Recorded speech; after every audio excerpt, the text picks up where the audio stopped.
जय श्री राम, जय बागेश्वर धाम, जय जय हनुमान। दोस्तों, यदि आप अपने जीवन में बहुत ज़्यादा कठिनाइयों का सामना कर रहे हैं, कई सारी परेशानियों का सामना कर रहे हैं, ठीक है, कई सारी चीज़ें आपने करके भी देखी हैं, बस एक बार ये चीज़ करके देख लें। ये इतनी ही प्रभावशाली, इतनी शक्तिशाली चीज़ है जिसको करने के बाद अपने जीवन में जो बदलाव आप देखेंगे, अपने जीवन में जो चेंजेस देखेंगे ना, उसका कोई कहना नहीं होगा। और आप खुद कहेंगे, खुद महसूस करेंगे कि हाँ, मैं ये चीज़ें कर रहा हूँ, प्रण लेके कर रहा हूँ। एक छोटी सी चीज़ है जो आपके घर में आसानी से ही मिल जाएगी, और वो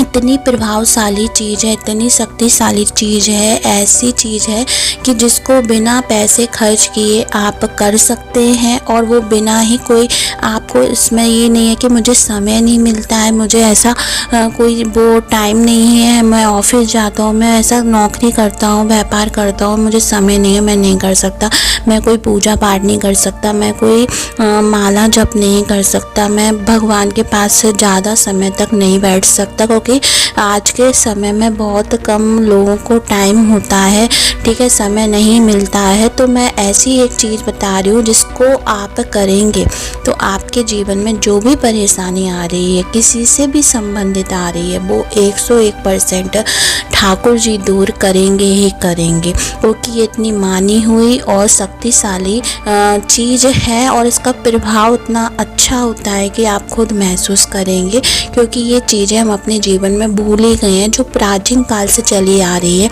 जो हमारे पूर्वजन करते थे, जो शास्त्रों में लिखा है, जो हमारे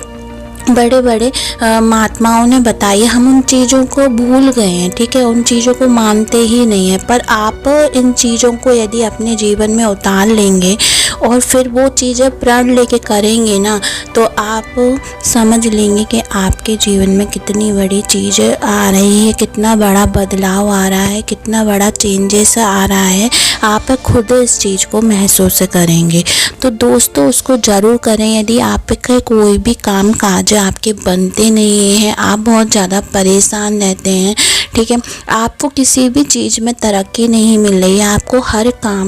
में असफलता मिलती है, चाहे वो कोई भी काम हो, आप कोई भी बिजनेस डाल लेते हैं, कितना भी पैसा लगा लेते हैं, और आप महसूस भी करते हैं कि हाँ, वो काम चल जाएगा, वो काम हो जाएगा, पर वो काम नहीं चलता है, आपके मन मुताबिक वो काम नहीं चलता है, और आपको उसमें भी असफलता का सामना करना पड़ता है, आपका पैसा भी फंस जाता है, और आपके परिवार में, आपके जीवन में इतना कष्ट आ जाता है, क्योंकि पैसे की वजह से बहुत सारी समस्या होती है। जब पैसा होता है तो हम अपनों को अच्छे से रख सकते हैं, अपनी खुशियों का ध्यान कर सकते हैं, अपने जीवन को अच्छे से बिता सकते हैं। दूसरा, यदि आपके घर में बहुत ज़्यादा कष्ट रहता है, आपके घर में बहुत ज़्यादा लड़ाई झगड़े होते हैं, और बहुत ज़्यादा दुखी रहते हैं, और बहुत ज़्यादा बीमार भी रहते हैं, साथ ही साथ दवाइयों का खर्चा साथ ही साथ बना रहता है, तो भी आप कर सकते हैं। और आपके घर में यदि कोई मांगलिक कार्य नहीं हो रहे हैं, पितृदोष है, आपके बच्चों की शादी नहीं हो रही है, और आप सभी कई सारी चीज़ों से परेशान है इस दुनिया की, ठीक है, हर इंसान की अलग अलग समस्या होती है, अलग अलग परेशानी होती है, तो आप किसी भी भावना से, किसी भी उद्देश्य से इस चीज़ को आप कर सकते हैं। वो इतनी सटीक और मानी हुई उपाय है कि इसको करने के बाद आपको अपने जीवन में 101% तो फल मिलेगा, और अपने जीवन में चेंजेस भी मिलेंगे, बदलाव।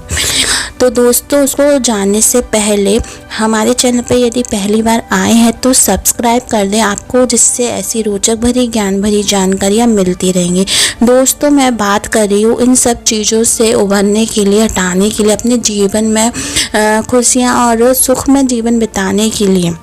आप अपने घर में ठाकुर जी जरूर रखते होंगे, ठीक है, आप अपने घर में ठाकुर जी लड्डू गोपाल को जरूर रखते होंगे, या विष्णु भगवान को रखते होंगे, या राधा कृष्ण को रखते होंगे। कोई ना भगवान आपके यहाँ होंगे, नहीं है तो आप जरूर ले आए, इनके बिना घर घर नहीं होता है, ठीक है, आप ज़रूर इनको लेके आ जाएं, ठीक है, क्योंकि ठाकुर जी का होना और घर में, परिवार में बहुत ज़रूरी होता है, ठाकुर जी की सेवा करना बहुत ज़रूरी होता है। आप किसी भी भावना से कर रहे हैं, थोड़ी बहुत भी कर रहे हैं ना, तो बस वो आपके घर में संकट आने से पहले ही टाल देंगे छोटे रूप में। यदि बड़ा संकट होगा तो वो छोटे रूप में आ जाएगा। तो आप अपने घर में ठाकुर जी लड्डू गोपाल होंगे या विष्णु भगवान होंगे या राधा कृष्ण होंगे, तो बस आपको एक छोटी सी चीज़ करनी है। आपको क्या करना है, आपको रोज़ एक तुलसी का पत्ता,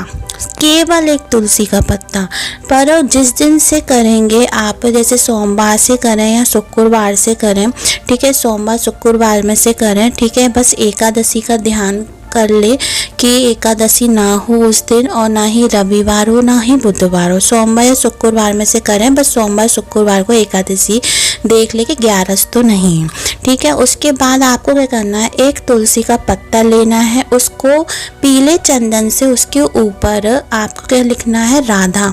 राधा लिख दो, ठीक है। राधा लिखने के बाद आपको लड्डू गोपाल को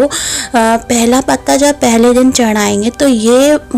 संकल्प लेके चढ़ाएंगे कि मैं इसको 21 दिन चढ़ाऊंगा या 45 दिन तक चढ़ाऊंगा, बिना नियम तोड़े चढ़ाऊंगा, इसी समय चढ़ाऊंगा, ठीक है। यदि सुबह चढ़ा रहे तो सुबह, शाम चढ़ा रहे तो शाम को, ठीक है। ऐसा नियम लेके आप चढ़ाएं। और जिस दिन बीच में यदि आपके 11 पड़ती है या फिर रविवार पड़ता है, संडे पड़ता है, बुधवार पड़ता है, तो एक जो पत्ता होता है तुलसी का वो तोड़े नहीं तुलसी माता के पेड़ में से, आप पहले ही एक दिन पहले ही तोड़ के रख ले, ठीक है। रख ले, जैसे कि बुधवार को नहीं तोड़ना है तो मंगलवार को तोड़ के रख ले, और रविवार को नहीं करना है तो आप शनिवार को तोड़ के पहले ही एक पत्ता और एक्स्ट्रा में रख ले। उसके बाद आप उस पत्ते को राधा नाम लेके लड्डू गोपाल के चरणों में समर्पित करें, या जो विष्णु भगवान या राधा कृष्ण हो उनके चरणों में समर्पित करें। एक ही तुलसी के पत्ता को अपनी मनोकामना, इच्छा या संकट के बारे में बोल के, जितने भी दिन का प्रण ले रहे हैं, 21, 45, जितने भी दिन का आप ले रहे हैं, पर ऐसे ही लेना है, ठीक है। लेके आप चढ़ाएं। आप देखेंगे कि अपने जीवन में जो आपके चेंजेस आएगा, बदलाव आएगा, आपके जो संकट कटेंगे उसको आप महसूस से करेंगे, और आपके 101 चीज़ें % आपकी हर इच्छा मनोकामना पूरी होगी। क्योंकि लड्डू गोपाल को तुलसी महारानी इतनी पसंद है, इतनी प्रिय है कि उनको राधा नाम लिखकर आप उनके चरणों में रखेंगे ना, तो वो बात टाल ही नहीं सकते हैं, वो हटा ही नहीं सकते, और आपके हर संकट को वो टालेंगे। करके देखें, ये पुरानी जो चीज़ें हैं हम भूल गए हैं, पर बहुत ही ज़्यादा कारगर होती हैं। तो दोस्तों, ऐसी रोचक भरी ज्ञान भरी जानकारी के लिए हमारे सिर्फ गुरु की कृपा को सब्सक्राइब करें, लाइक करें, और कमेंट में जय बागेश्वर धाम हर हर महादेव जरूर लिखें। धन्यवाद दोस्तों।